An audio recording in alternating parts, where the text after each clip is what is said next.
irmã tinha morrido. Quem está entendendo da glória? Então toma posse disso, irmão. Tudo quanto pedires em meu nome eu farei, para que o Pai seja glorificado no Filho. Amém? Então aqui está o profeta de Deus para a tua vida. Quem acredita? Se coloque de pé, porque esta profecia há de se cumprir na tua vida sentimental, no teu casamento, na tua família. Eu vou profetizar forte na tua vida. E todo aquele que crê, quem está entendendo o que eu estou dizendo? Todo aquele que crê, crer não é aquela coisa não, é crer, toma posse, vai acontecer.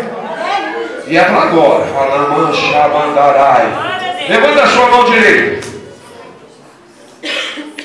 Em nome de Jesus Cristo, dentro da palavra do Senhor, em Lucas capítulo 7, versículo de número 16, aonde, Senhor, em nome de Jesus, o Senhor falou, meu Pai, aleluia, dentro desse texto, que o povo temeu o teu nome. Todo aquele que temeu o teu nome nesta noite, e que entendeu que todo o poder está em tuas mãos, em nome de Jesus eu profetizo, Senhor, nesta mão que está levantada e alçada aos céus agora, a bênção do Senhor, que enriquece e não acrescenta dores, em nome do Senhor Jesus. Você diga, eu recebo esta palavra, esta profecia sobre a minha vida, e eu creio que Deus visitou o meu sonho, a minha família, o meu casamento, a minha vida sentimental,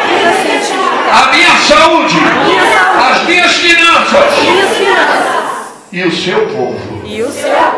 Diga, Deus visitou o seu povo. Repita, Deus se manifestou ao seu povo.